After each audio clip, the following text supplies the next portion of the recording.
Hello, everyone. It's Thursday, January 12th, 11:29 a.m. This is our weekly staff meeting. We are working on some behavioral economics, explanatory power. I've asked Luke some questions, and he's talked about them, and I'm trying to delve into this a little bit more. So, Luke,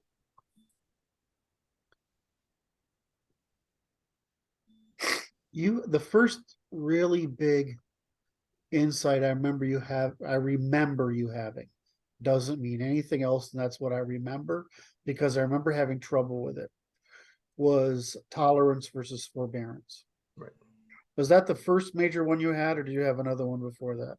In other words, I'm fine calling that the first. A lot of things led up to that. So I want to know what hooked you. Into what?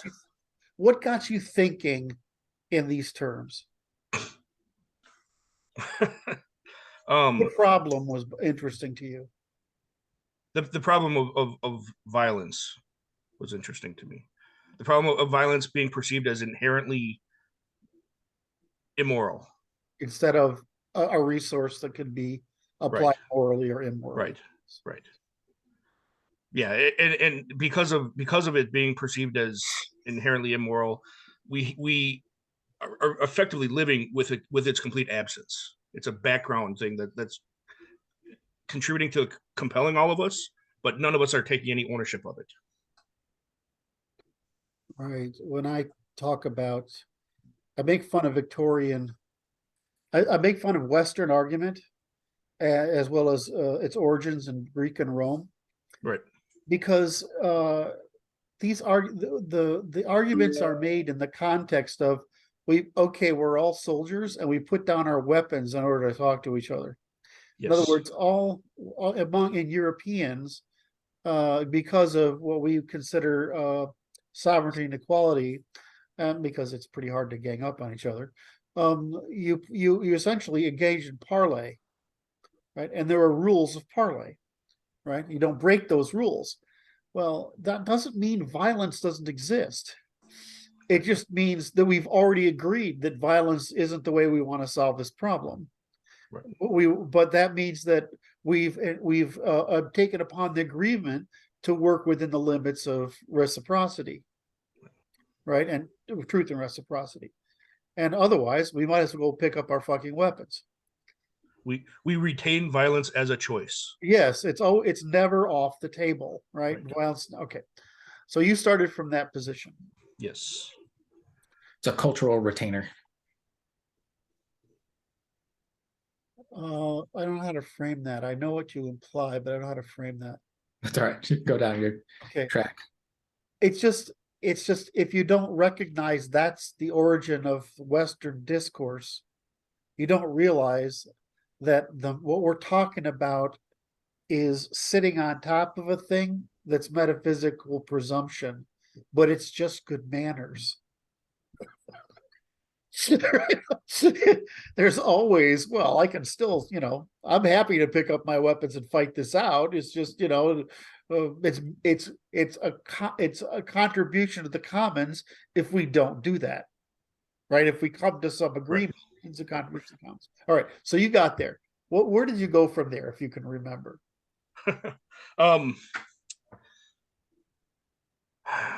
So when we lose ownership of violence, we lose the value of cooperation. Yes.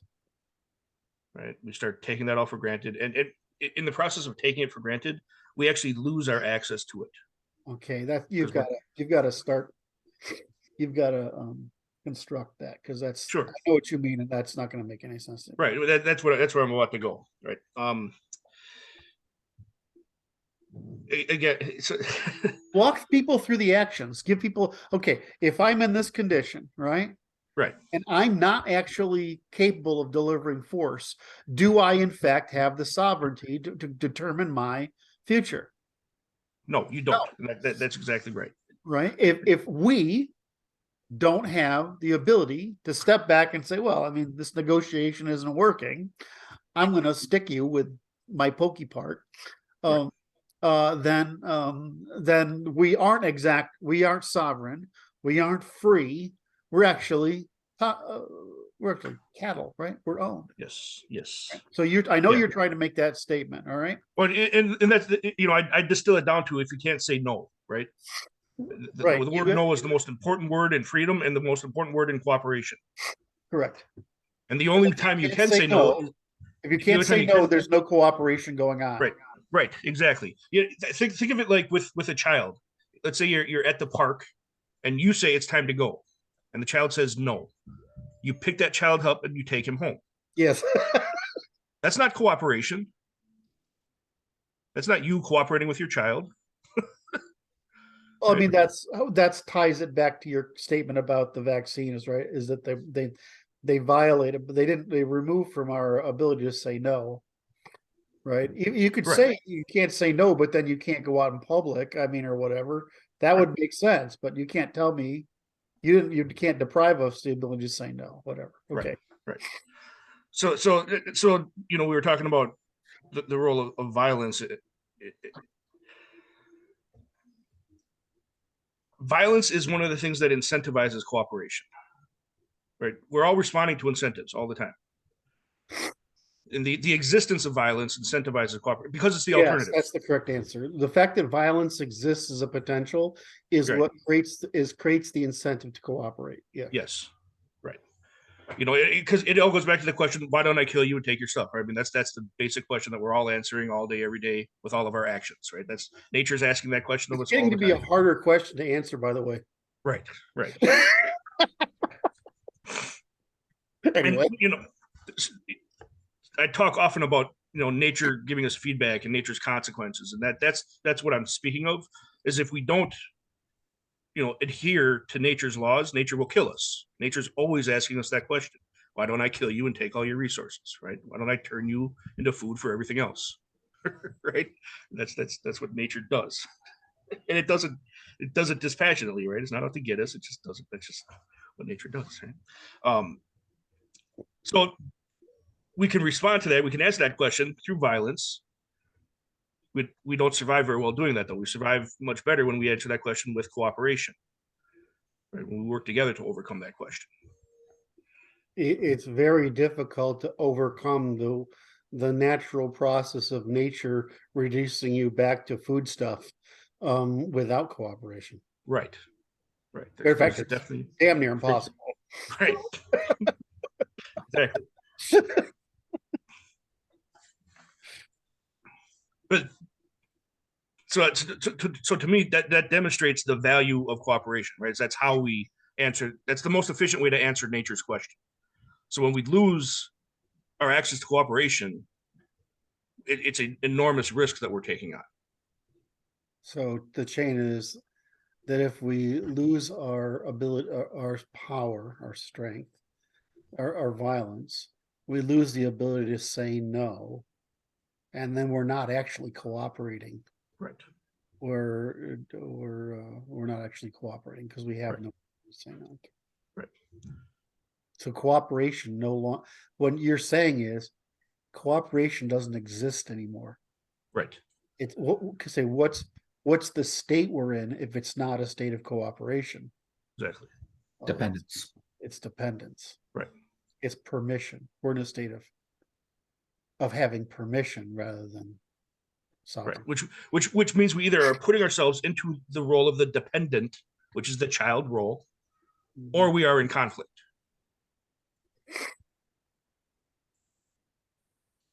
I got that. I didn't get conflict. Oh, I see.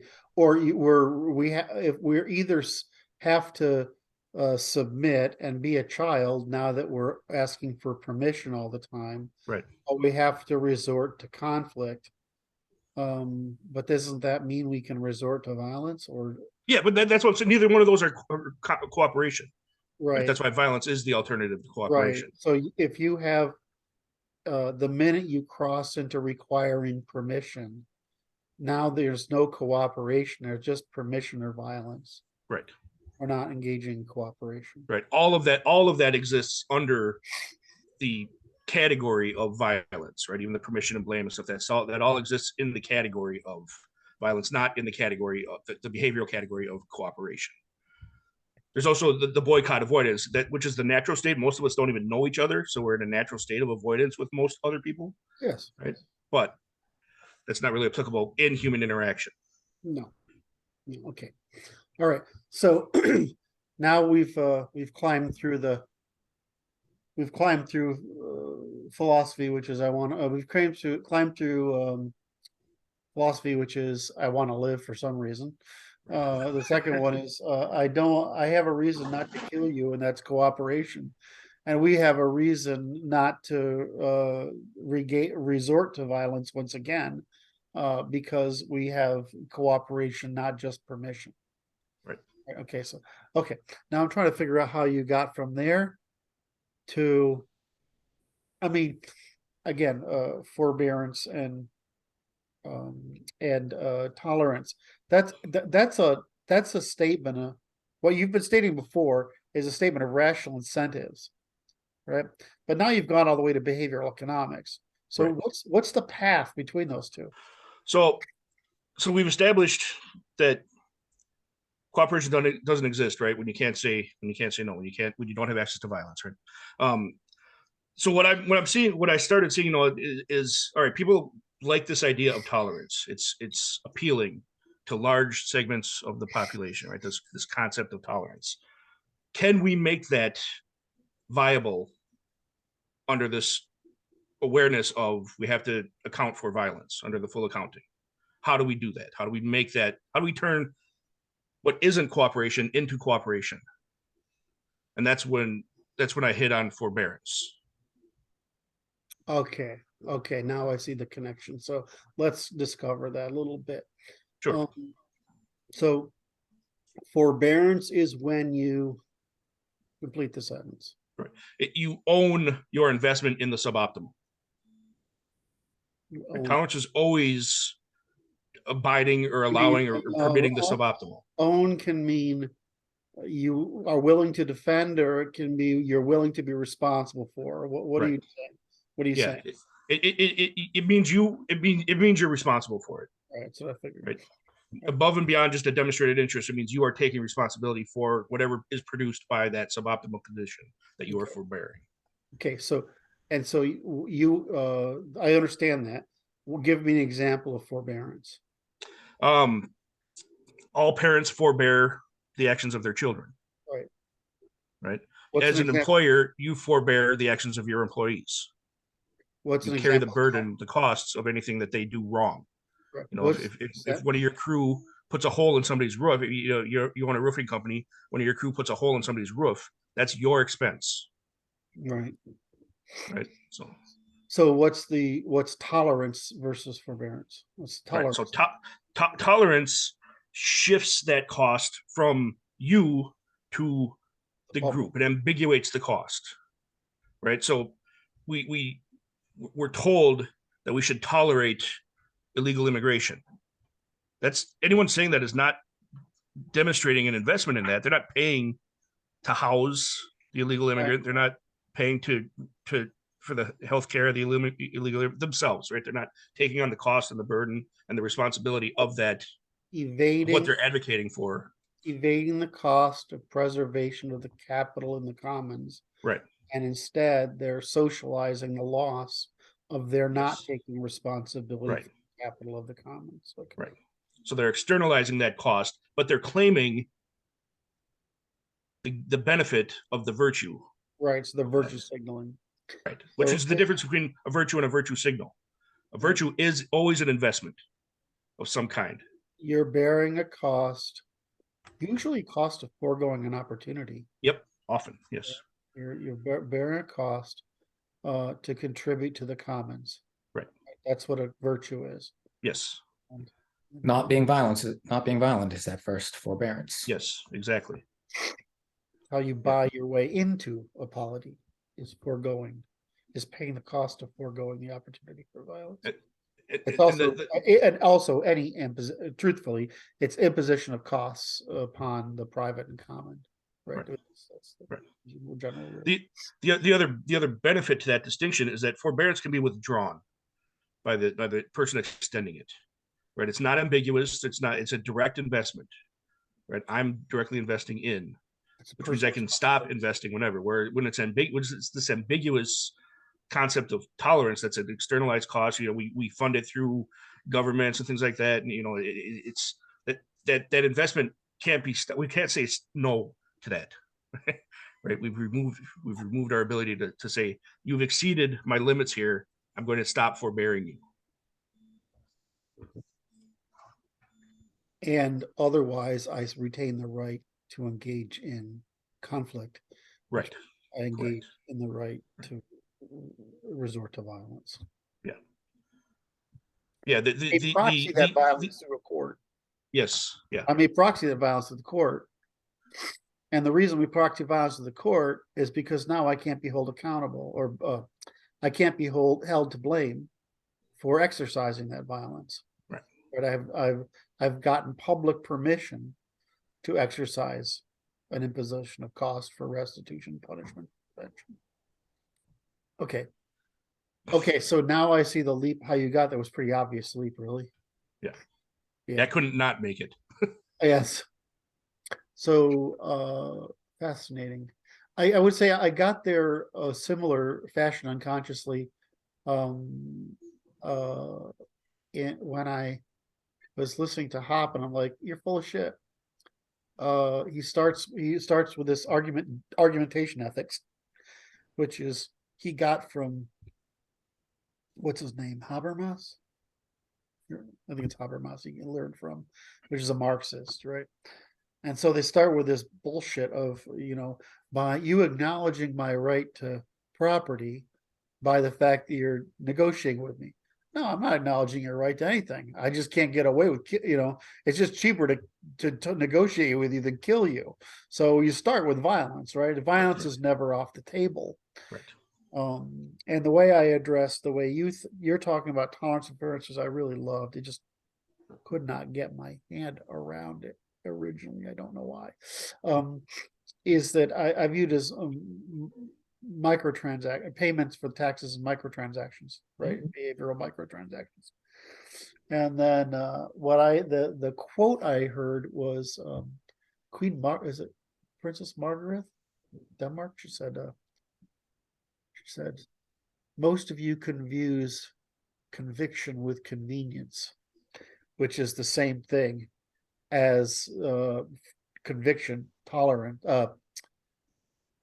forbearance with convenience, tolerance. And I was like, and so when you said it, I was like, God damn, that's fucking genius. Well, it's all that active passive stuff too. I mean, that's where all that came from as well, right? Forbearance is the active investment, right? Whereas tolerance is the passive externalization of the costs, right? And that's how we can distinguish any morality or position in ethics. Is it an active investment, or is it a passive externalization? Well, flip it and say, most of the costs I pay in society are foregoing opportunities. Yes. Each one of those is a forbearance that contributes to the commons. So if I if I don't steal from somebody, every time I don't steal and I could get away with it, it's a forbearance, right? I mean, I'm paying a tax in opportunity costs. We don't think about it. I mean, the poor people do. We don't think about it, but it's a contribution to the commons. And so what our goal, of course, is to get people to maximize their responsibility for private and common by maximizing their forbearance of private and common and minimizing their tolerance for private and common. I had this interesting interaction with Stephen Hicks yesterday, the day before, because I didn't understand the context. But he said, tolerance is leading to all these good things. And I'm like, tolerance is fucking horrible. What are you talking about, right?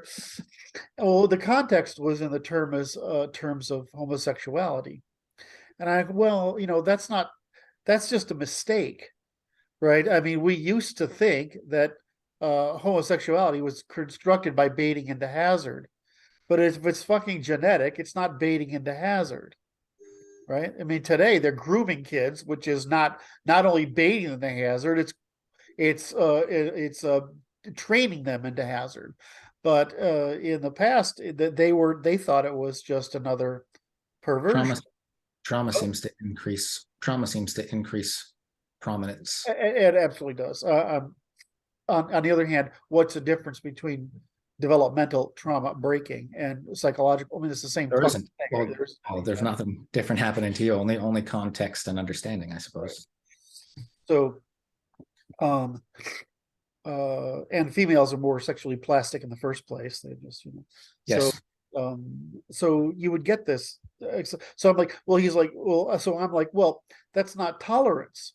It's only tolerance if it's actually, in other words, it's only tolerant. In other words, it's only a question of forbearance versus tolerance if it's true, right? I mean, so, we're allowed to be mistaken, right? I mean, so it's not so much. So now the question is, are you, if you're like, well, I mean, should I tolerate gay people? Well, I don't know if I want to bait anybody into hazard, even the traumatic people. And maybe I don't want that in the commons. Instead, I want the commons to be fully occupied by the maximization of training for participation in the intergenerational family, right? That doesn't mean you punish people for being gay. It just means you say, well, that's just not something you want in the commons because it is causing a baiting into hazard. Okay, that's fine. But what that's not the same thing as punishing people, not letting them buy houses, right? Not letting them have jobs, whatever. That's just saying your sexual expression is a thing for the privacy of your home. It's not a thing for public advertisement. It's not even a thing you should construct your identity around. It's dangerous to construct your identity around that. That's probably that's absolutely true. The problem is that there's like, just as we see what's happening to women in promiscuity, that's the same behavior gay men have in promiscuity. So a lot of that would go away if we disafforded them the ability to create special interest out of their personal preferences. That's everywhere. I mean, they get to act as a group when really they don't have any group aims other than to steal from other people. Who? Pick them. Gays, any group that isn't passing intergenerational wealth. Well, I mean, I don't want to it's really easy to overstate what you're saying, and I understate it. Well, it's easy. Okay. Demonstration of behavior in the commons, as if when our priority is in the commons is the intergenerational family, not the individual. Yes. That means that you retain your sexual courting, whatever it is, outside the commons. That's right. Right. That's fine. That's not that's fine. That doesn't have a problem. If you want it, your sexual courting wants to include what do you call pedophilia? What is that? Young people, then we'd probably put you to death. They call it affirming these days. Yeah. Grooming and affirming. So we need to end that because it's a hazard to the commons. On the other hand, that's different from saying if you don't bring your sexual preference into the commons, we're gonna ostracize you from opportunity. Right, that's it. So I have no problem saying I want, gay.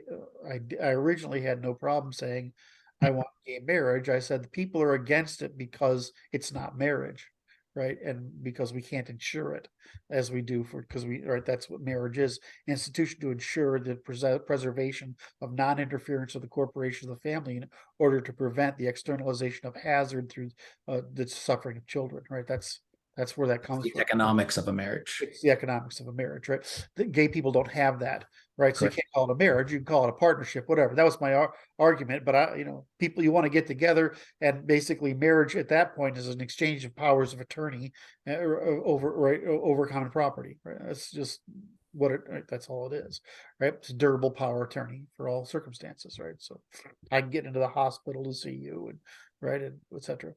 So that was my objection. The problem was they said, well, the way we'll get legitimacy is through gay marriage. And then we'll feel legitimacy for normalcy. Right? That's how they pitch it to themselves. We need to move our behavior out of this clown world shit and promiscuity into marriage because then we'll get legitimacy. But they didn't stop. Correct. Right. And that's the problem, is they just don't stop. So the problem is you have to, incrementalism again is always the devil's Campbell's nose right in the tent. And so the way you have to do is you have to find the root cause that you're trying to prevent and keep zero tolerance of it. In this case, it's not is romantic production of the intergenerational family and the raising of children to be successful members of the intergenerational family is the purpose of behavior in the commons, and other behavior outside of that is prohibited from the commons. If you don't like it, then go fucking live somewhere else. But that's the way it is, because that's the cost of high investment parenting, right? Is maintaining high investment parenting in a high investment commons. So that's an easy legal problem to solve at that level. It's, you don't have any rights of expression in the commons, of your sexual expression in the commons, if it conflicts with the development of individuals to be participants in the reproduction of an high trust, high investment intergenerational family. That's easy. But I don't want to say to people, I mean, especially people I care about, who are of that persuasion. I don't want to say to that. I have a friend who's lesbian who's very dear to me. I don't want to say to that person, you can't get together with another person. This woman happens to have a partner from a previous marriage to a man who has children, and they're fucking awesome, right? They live a great life. They're great neighbors. They raise great kids. Okay, fine. That's not a hazard, right? It's only a hazard if you make it political and into the commons. And so, this whole grooming shit has just got to go. But aside from that, okay, I just want to clarify that, because I don't.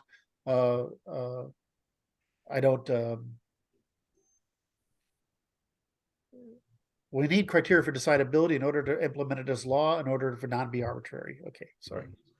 Like in a situation like that, they're continuing to defend a property that's already been defended. I get that. I know what you're saying, but I don't know what you're referring to. The gay marriage thing, that specific example, right? It's achieved, but they're continuing to defend it. But and this is where I think that the two play into each other, right? Their defense of it was a direct personal investment at the time, right? At the beginning, it was a forbearance. They were asking for forbearance, right? But it shifted into tolerance, and that's why it's not going to go away. Mm-hmm. Right now, the cost of it is externalized. It's ambiguous. Nobody's directly invested in it, so they're not withdrawing their personal investment. If it was their personal investment in it and they achieved the goal, then it would be a waste to continue investing in it. It would be a direct cost to them to continue investing in defense of gay marriage, or the achievement of gay marriage. Whereas with it being an ambiguous tolerance, there's no one saying that this is a personal direct cost to me. There's no incentive there to withdraw the investment in it. So it just keeps being defended, and they have to keep justifying the defense of it. And that's what that makes it a political tool. It makes it a bludgeon. Muslims are humor. Muslims solve a lot of problems of degeneracy very successfully in their history, because they've had to. And the way they do a lot of things is they fucking tax you. So if you want to have a privilege, you get fucking taxed for it. Like if you want to be non-Muslim, it's fucking 30%. Imagine if we tax Jews and Muslims 30, and Hindus and Buddhists for 30% for practicing their religion in the West. Well, everybody convert to Christianity, just like everybody converted to Islam. I was talking to a friend of mine who's Serbian, and those fucking people are crazy. I'm just telling you. I'm not sure exactly where the crazy comes from, but there's some sort of fucking crazy in Serbia that I'd have to go live there. And I'm just too afraid of the crazy is so far out. I'm not sure I can grasp it. But anyway, I love this guy, right? And he says, no, my family converted to Islam, and he gave me how many generations ago it was. I've forgotten, but it's like in family memory. Right? Because to evade taxes.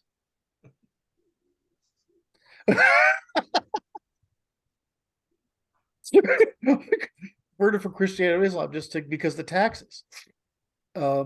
and it's not in like living memory, but it's in the family's Right. memory, if that's why you convert to Islam. And the reason they like it is because you can have sister wives if you've got money. More So than they're one. still paying taxes. Anyway, so anyway, that's going to blow up. By the way, you see that starting over Kosovo versus starting again. Yeah. We should have got our nose out of that one. Let the Serbs, let those people figure it out. Anyway, he's so anyway, where I was going somewhere meaningful with that. I would actually had a fucking point to make. You were saying that Islam handled a lot of the degeneracy correctly. So if you go back to this question, it's like, sure, you can have this. We're just going to tax you more. Sure, you can be a single woman without children. We're just going to tax you more. Right now we have a marriage penalty in taxation. What the fuck is that? It's part of the war on the family.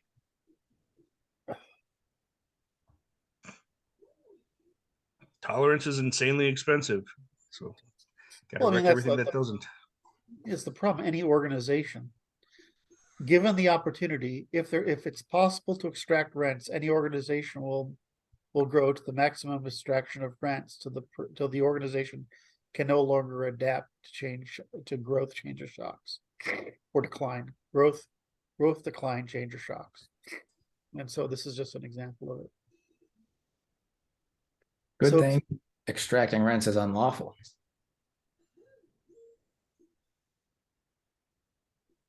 Yes. So I'm trying to get back on the track here. Take the little HO train and put it back on the track and move it back and forth to make sure the wheels are there. Let's see if it can go. Anyway, so tolerance versus forbearance. Now, this is an equilibrial statement, right? Right? So it's one thing to go from, if you don't have this, you don't have that, right? That's a linear causal sequence. But then you made the jump from a linear causal sequence to an equilibrating sequence of costs. That's a logical leap, right? To tolerance forbearance. Right. Now,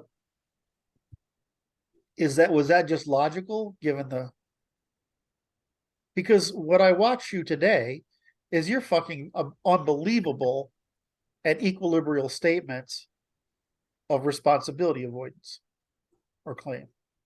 Right. And years have built. See, I'm trying to deal with the political side, right? Right. I'm just trying to divide legal decidability, which is it's the top-down application of force, right? I'm saying, what gives us the right to apply force, right? To resolve a difference. What provides decidability? You're taking the bottom-up thing, right? The bottom-up approach. You started with violence. Like, why can I apply violence? Fuck the institutional violence. Why can I apply violence? Right. And so, moreover, what makes it so that I don't? What's my point of proportionality? Where I'm like, okay, it's better to just start dislocating vertebrae and building skull pyramids, right? I mean, so you've come up from the bottom, which I find this fascinating. That we're sort of working at this from different angles, and so. You've got there, but you've gotten exceptionally good starting with, I thought that was your first equilibrial statement. I don't know if it's true, but that's what I saw. Right. All of a sudden, you're like, everything you fucking say is a statement of equilibrium, right? Basically between responsibility taking and responsibility avoiding, right? Which is my view. Like the same thing as saying what I do, which is costs, right? It's the same fucking thing, right? So did you just organically build up from tolerance and forbearance to all these other things using the same equilibration? So, yeah, I'm not sure how far back to go, but one of the biggest struggles I had when I first came across the work that you were doing, and this was, several years now at this point, was I didn't recognize just how invisible violence was for most of the culture. That was it was a sacred cow I had. For me, I came out of the military, so I mean, Yeah, it was just violence is part of the equation all the time, right? It's just always has been in my world, right? So I didn't know the degree to which it was missing from everybody else's accounting. Brilliant. So when that clicked for me, all the other pieces started to fall into place. Everything I looked at started to make sense, because I look at this situation, and when you remove violence from the full accounting of that situation, suddenly that situation makes a lot of sense. Yes. So then I just started to describe that situation, putting violence back into the full accounting of it. Right. And that's how I'm doing all of my math, is I'm just reintroducing violence into the full accounting. You're doing do it to all the talkers too. No, it's when really you're listening to them. Good. You're doing first principles construction. Right. Because there's only three choices. Right. Pray, cooperate, or avoid. Right. That's, you got three. Right. I mean,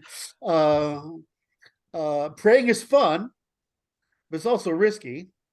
Especially if they've got numbers, right? Cooperation is really good if you invest in it over time, but it requires forbearance of violence, right? Yes. Yes. But if you don't want to pay the cost of violence, you don't want to pay the cost of cooperation, you can always avoid, but then you don't get the benefit of cooperation or predation. Right? You only got three choices. So you start with that. And so what you've done is you've built a first principles logic on simply, why don't I kill you and take your shit? Yes. Yeah. I'm just trying to remind people that is the conversation that we're having with all of our interactions. Let's express why what happened, right? So what happened was we introduced women into the discourse, into the politics, and that since women can't play on that ground, it moved from violence to taxation. So they moved us from the government has only so many rights because otherwise the men will kill us, to the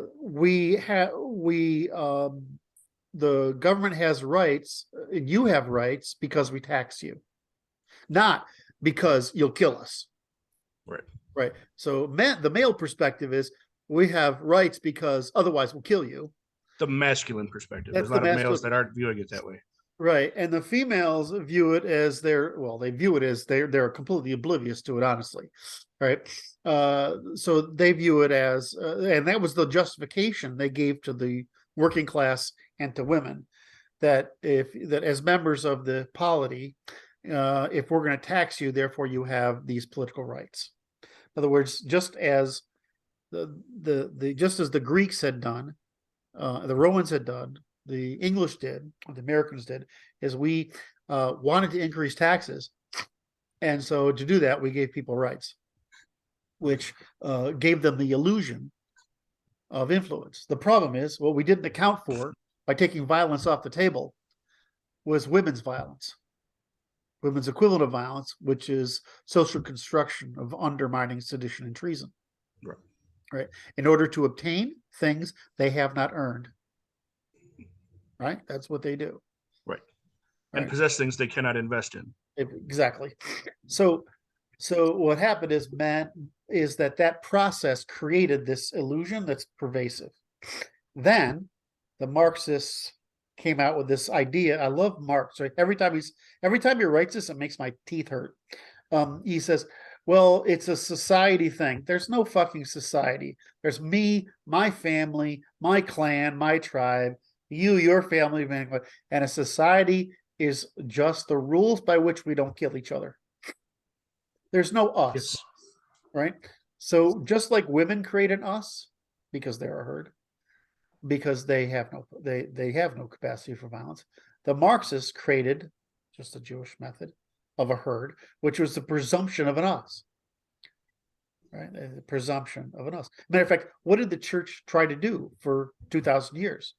destroy the aristocratic families to stop to end the fact that we were sovereign individual groups cooperating as one, right, under sovereignty. Instead, their whole idea was, let's destroy the aristocratic families by interfering with cousin marriage and interfering with property, right, so that they could destroy the families over time and incorporate all the value of the land and the church, which would then reduce everybody to submissiveness. Right. Well, so the sorry, I went down the rat hole and got so excited about it I forgot where I was in my chain of argument. So this is happened. So what happened here is that we're repeating the same process, which is that the introgression of a clerisy, it's administrative clerisy this time, what we call a managerial government, that is like the managerial church, that has tried to find a way of appealing to its primary customers, women, who are most obedient, and giving them things indirectly, in other words, without ownership, without risk, just like anyway, so that just like the church got things without fighting.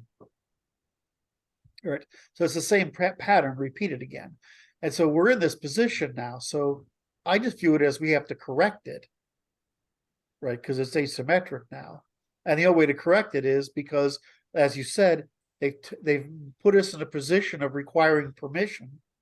Therefore, our only choice is violence. Right. Now, is it true, am I right or wrong, that we should give them a common law suit as an option for correction before? Yeah. Right. Yes. So we have to give them we have to give them the opportunity to restore reciprocity and sovereignty, right? Yeah, we want to take the responsible thing to do, I believe, is to take whatever steps we can to preserve the opportunity for cooperation. Exhaustively preserve the opportunity for cooperation. And once that is exhausted, then we move into violence. It's very hard to understand when you say that, the chain of reasoning, when you say opportunity. The incentive, right? Right. You have to how you say opportunity for cooperation is preserved. Is preserved. In other words, the opportunity to cooperate is required on the ability to say no. Yes. The ability to say no is predicated on the use of violence to ensure you can say no. Right. Right. And so you can't have whenever you're in a state of permission and you can't say no, there's no it's not cooperation. Right. It's service. Right. Or slavery, depending how hard you can't get out of it. But once you can say no, that's great. Okay, now I get it. Now I'm hoping people who listen will understand. So everything else fell out of that one insight. Yes. Right. Everything. So it's you've duplicated from violence the need for this cooperation. Right. First, the first principle of cooperation. Yes. You've duplicated a construction of first principles by which to falsify any moral claim. Correct. Right. Now, that's important. So what is a falsification by first principles? Well, it sounds like philosophy. It's not. No. It's science expressed in formal logic. It just sounds like philosophy. Why? Because most science is quantitative. We can't use quantitative measures. We can only use qualitative measures. And we can, if on top of that, we can use ordinal measures, like more or less. So it sounds like we're talking about philosophy or morality or not. We're talking about the science of cooperation in the system of measurement that it's possible to use to describe the science of cooperation. Right. Now, I don't know how many people understand what I just fucking said. I have no idea. Not many, but that's why I harp so much on full accounting being as important as it is. Right. We have to retrain ourselves to be able to do that seen and unseen. So wait a minute. So wait. I want to make sure you're not either I'm missing something or you're conflating full accounting with strict construction.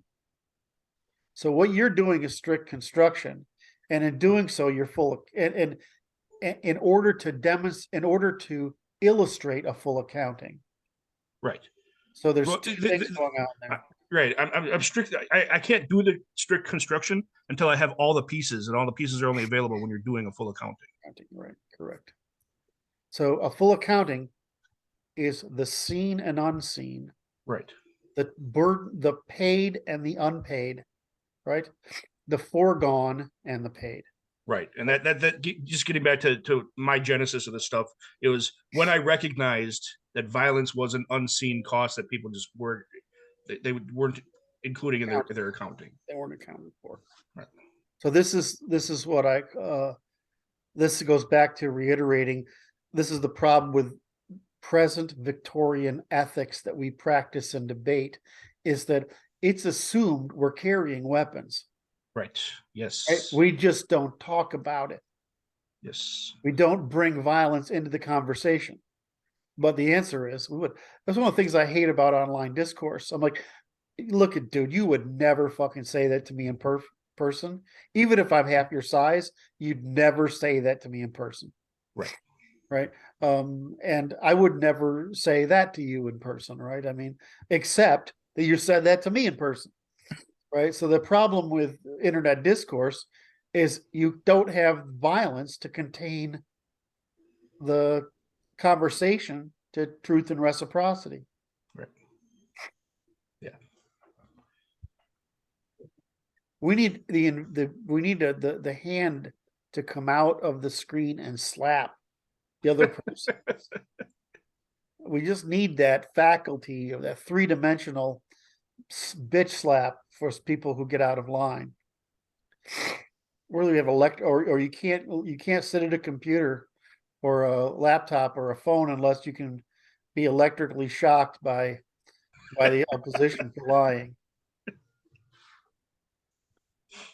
So what's happened is we've licensed, by the removal of violence and the failure to suppress the female method of violence, which is undermining, which is incentive for you and I to resort to violence. Right, that's what it is. Whenever women do this, it's saying, please hit me. And we're like, well, you're a chick and I don't want to, but I'm getting to the point where I might have to. What do you mean there's no reason to hit a woman? There's plenty of reasons. We just don't do it. Bill Burr, I think he's fucking hysterical. So the problem is that we've not only done that, but we've failed to contain our law so that we can use non-physical processes to proxy the violence, right? Correction. I either fucked that up or I didn't give you the lead-in opportunity I was looking for. Well, yeah, and I don't know exactly what you're gonna. But one of the things we've lost in that, one of the investment paths that we've lost in this dynamic is those not doing it don't recognize the value of restraint. They don't see that any longer as an investment. Wait a minute. Say that again. Those not doing what? Restraint is an investment in the fact that it's foregoing an opportunity. Correct. Right. We could hit. We don't. Right. But we restrain ourselves. We don't. Right. So restraint itself is an investment. But because we've reached a point, we've created a dynamic where violence is not even part of the equation anymore, that restraint no longer is seen as an investment. The value of that investment is not accounted for by all parties. It's expected, but it's not accounted for. So we've lost it as a part of the exchange. Yep. That's why we can get to a point where people can look at the things that happened on January 6th, when we had a completely unarmed group, throw a tantrum at the Capitol and call that an insurrection. That nobody there had any weapons or anything like that, but because so many people don't account for what actual violence is, they can look at that and think that was an insurrection and truly believe that. If it wasn't an insurrection, you'd know. Right. Right, that's not, you would know, because Right. we're men. But they can't even recognize the level of restraint that Who's the existed guy in the there. Viking shit, right? What is that? Right. Yeah. I Yeah. mean, it's fucking theater, right? I mean, Right. who was that? What I saw was more gentle than what happens at an average soccer game in most of the world, Right. right? And with about as much seriousness, right? I mean, did they go in there and ransack and burn the place? No, they sat in Pelosi's chair, Right. right? I mean, that's what conservatives do, right? It's Right. if we wanted to be serious, everything would have been on fire, the power would have been out, and the broadcast towers for the police stations would have been brought down, right? That's what serious looks like. Right. But that's why I use that as an example, though, is because to me, doing the accounting of it, it demonstrates just how far down we are in the path of pretending violence doesn't exist, right? Of it being off the table. Right? At a cultural level, our government has spent months and months and months and thousands and thousands and thousands of dollars of exploring this specific event because we aren't accounting for what violence looks like, because we don't, it's not even part of our calculus anymore. Or because it's equal, it's also politically motivated in that Antifa terrorized the fucking country for a year, and our guys have basically a football after football match party at the in Congress, and they treat it like a fucking a revolutionary war. No, I've been where our guys show up, 25,000 guys of our guys show up with guns. If those 25,000 people show up with guns, it's going to be all fucking over, right? It's not like that, so it's not a question. You get 1 million of our guys to show up with guns. That's what an insurrection looks like. It doesn't look like that. I mean, it doesn't even look like Antifa. We don't burn buildings and stuff. We bring out a fucking guillotine and some ropes, right? And we put people on them, and it's a very orderly process, right? So yeah, but that's the problem, because we're not even seeing it. We're not. There's no awareness of the risk of the loss of restraint. Something really important, which is that the laundering of violence from the polity is actually harmful. Yes. Right. Yes. We want to disafford the ability for people to signal non-aggression as virtue, because that is useless now. It's actually better. That's the right casting. In other words, we don't want. It's more like we've created a negative logic that's harmful. All the time when they're signaling non-aggression, what they're doing is signaling weakness to the enemy, firstly. And secondly, they're spending down capital, going, well, this is the virtuous thing to do. You have to pay me for it in social capital. No, we don't. We absolutely do not. We get to tell you not to do that. We were talking about immigrants earlier. You don't get to say bringing immigrants in is good and diversity is good. Those are technical harms. They're measurable easily across a multitude of capital. And you can't warranty it or pay for it. Right, you're not paying for it. The libertarian solution is you want to immigrate somebody, you own them. Correct. You own all responsibilities for this person's whatever until they are self-sustaining. Right? If that's fine. Libertarians, that's how libertarians address this particular issue. I don't think I think what you've convinced me of is the need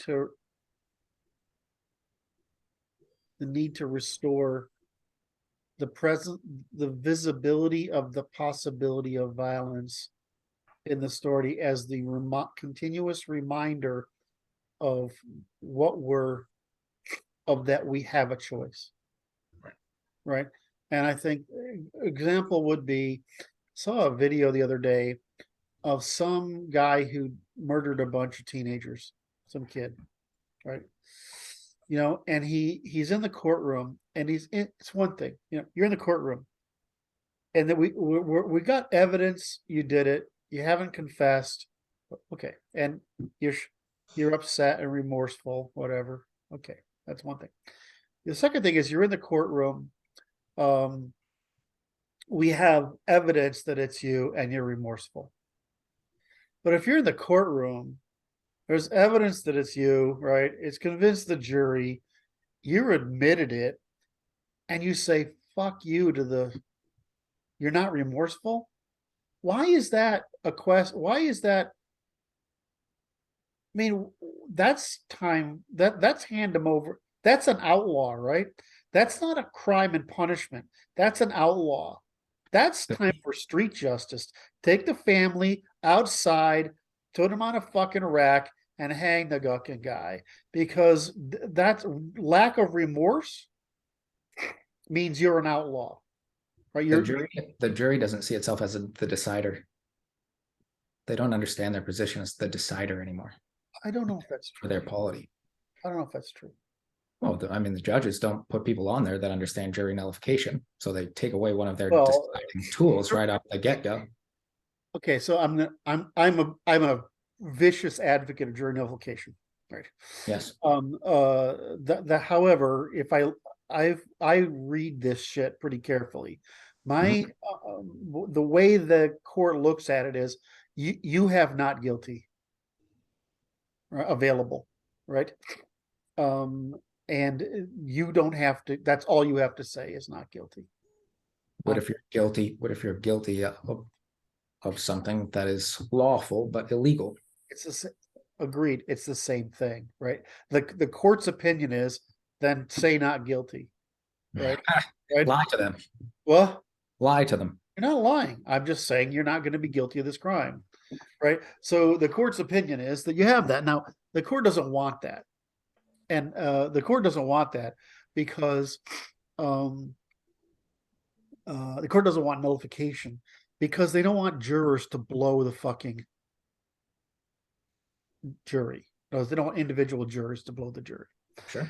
That said, where is the case of jury nullification? Well, plausible. It's anything that's administrative, right? So, but on a statement, when you're talking about primary crimes, right? Murder. Now, here's a great example.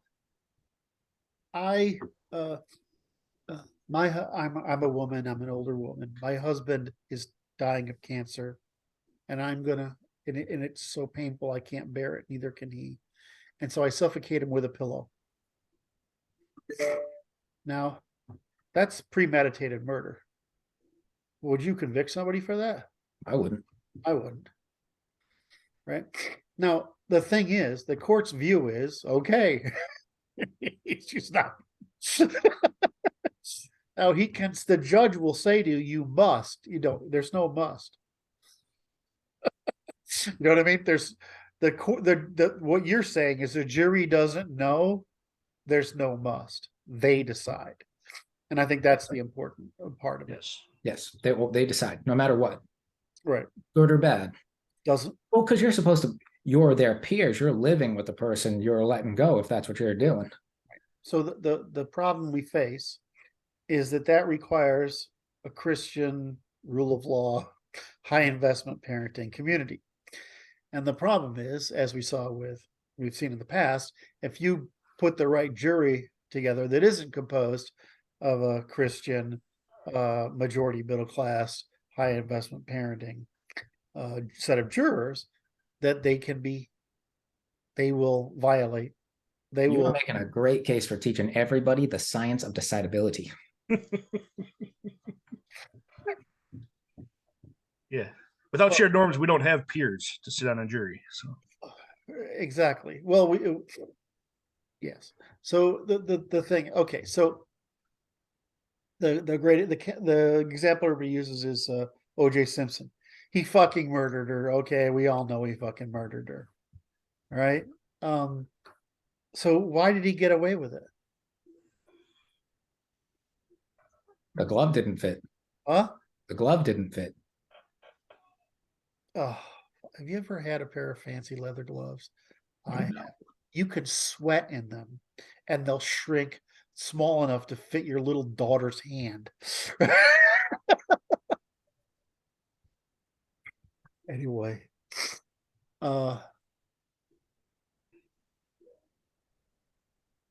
So in that case, so is it really the glove didn't fit, or is it No. that His celebrity was more valuable than his guilt to that group.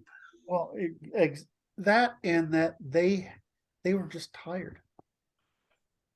Really, they were tired of it.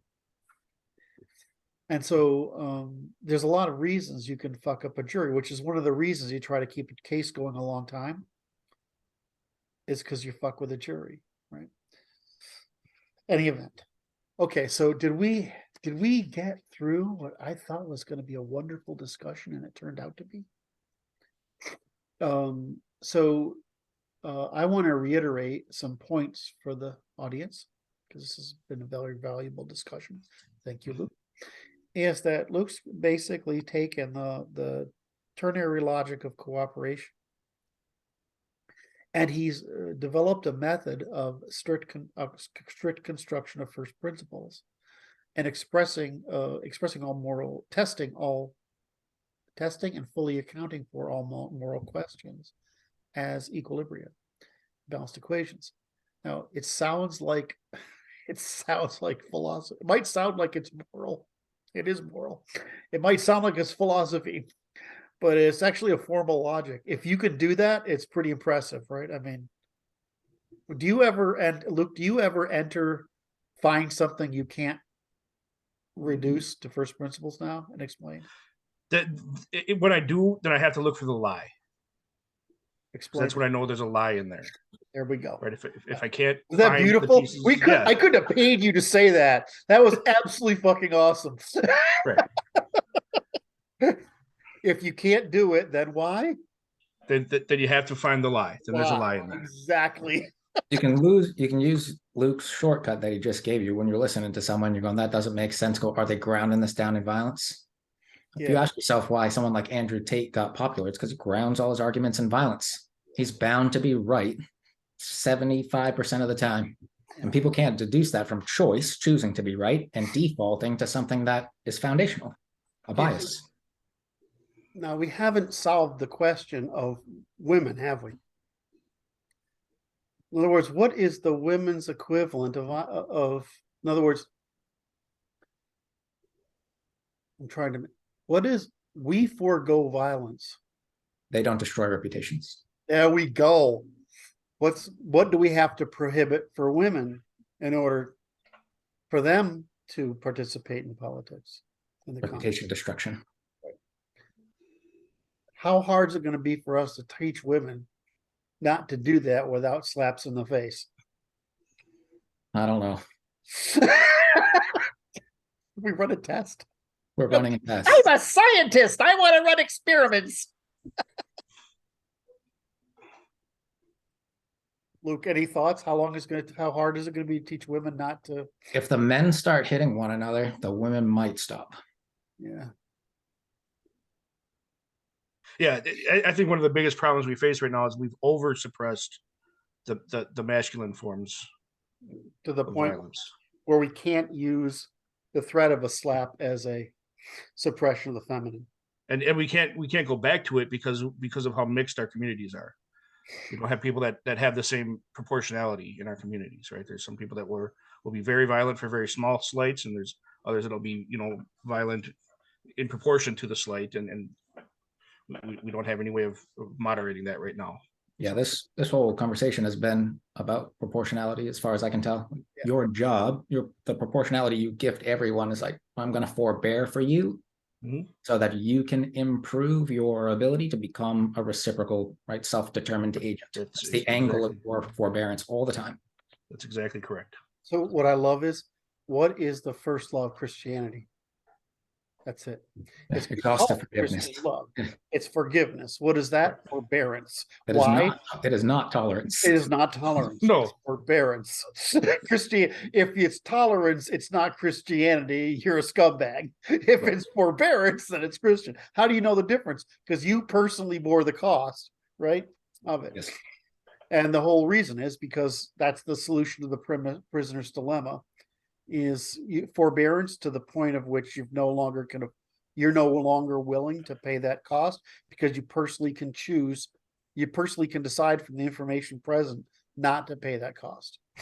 Well, and it blows me away because they've gotten so far away from it. But their idol, their figurehead, is a symbol of forbearance. Jesus died for your sins. He forbears you direct. He's paying the cost. He's not saying put all those other guys up on the cross. Yeah. He's doing it. And yet they can't seem to figure it out. He didn't say put all those other guys up.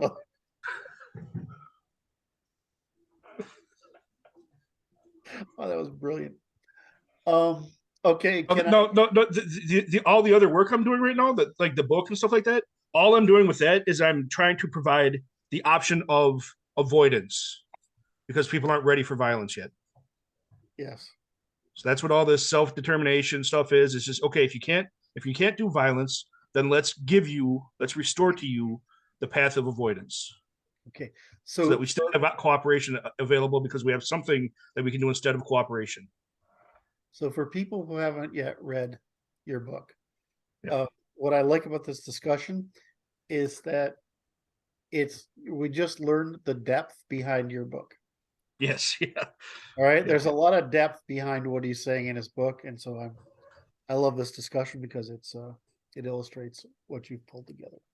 I'm just thrilled because you're a master of this particular logic, and I don't since that's what I care about is I'm a logic nerd, right? I really care about it, and I'm looking at you and I'm like, fuck, this guy is great at this shit. It's hard, right? But you actually managed to turn it into you personalize it at the level that an individual can empathize with, sympathize with, and imitate and understand. I'm trying to work at this political level all the time, and it's not accessible. And what people keep asking from us is what you're actually providing. So I'm just looking at the next books you have and see how this builds up. But can we bait more books out of you? Is that what's? Yeah, my goal is fully once this book pays for itself, I start working on the next one. So that's. So, next question along similar lines, I think. So, this is to loop back into something Brandon said a minute ago, which is, I said yesterday, which I thought it was obvious, but I said, if the reason, what did I say? Something to do with, I want to be able to phrase it without having to stumble through it because I don't quite remember. It's unfortunately I'm so prolific is a nice word, but I talk too much. Legal reforms. Okay, I will try to find it.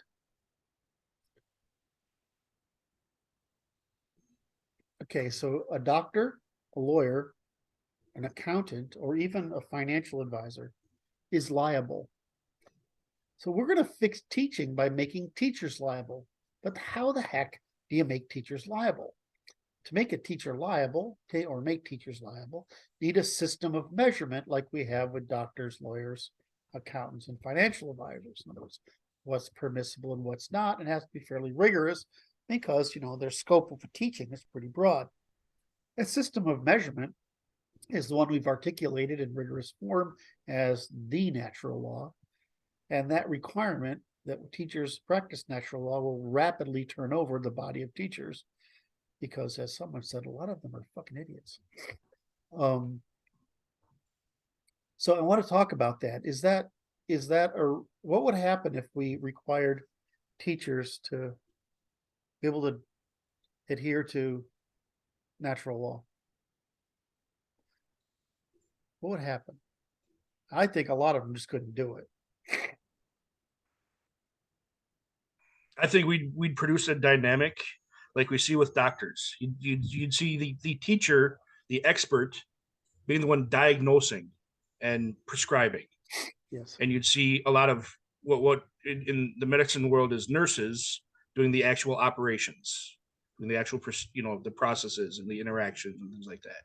And that we'd see that same kind of distinction occur in education. That's a really brilliant insight. I hadn't thought about that. Is that you basically need a doctor, but you can have lots of nurses. Yes.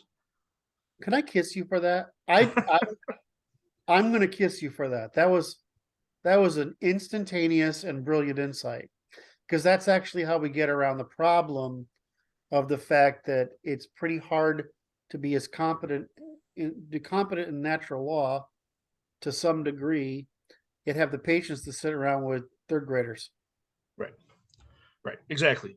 And Are in a lot of ways, the education system is trying to do that now with this administrative overhead as the doctor, and then all the teachers as the nurses. But the administrative overhead doesn't have the law, and they don't have the competence, and it's filled with people that just used to be nurses. You got to push it down, right? Teachers, parents. Right. Yeah. Well, I mean, what we really need is you need to have what we'll call the teachers and the, I don't know, instructors. I don't know. You want to put a layer between them. Right. It's like what I want to do is put the barrister between the lawyers, right, and the court. I think Luke's insight here is genius, because it actually solves a pretty hard pretty hard problem. Yes. Which is sort of like what my sister does. She works with teachers on their plans. Right. And which is really what you need, right? I mean, it's actually too boring for her to teach a class, but it's not hard for her to work with teachers to produce lessons, plans, and all right. Shit, I lost my train of thought. Oh, so the problem is I don't know why teachers don't run the fucking school. Why do we need anybody else? You don't. You don't. If you have people that are certified in the natural law and they can lose the certification, right? Right. The way doctors and lawyers can, you'll get fairly high paid people who are fairly good at this, who stay within the limits. And the answer is that the teachers and maybe the, whatever you want to call them, the teachers and the instructors can run the business, and I don't see why anyone else is necessary.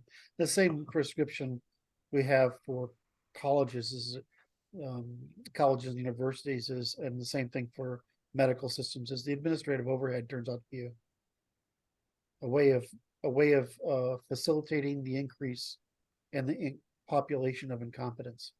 Yes. Right, that seems to be what the purpose of administration. And so it's a tolerance of incompetence rather than a forbearance of incompetence. Right, and so when we underpay, when we pay too much administration, we actually redirect capital from the people who are most competent and most important to people who are least competent and least important.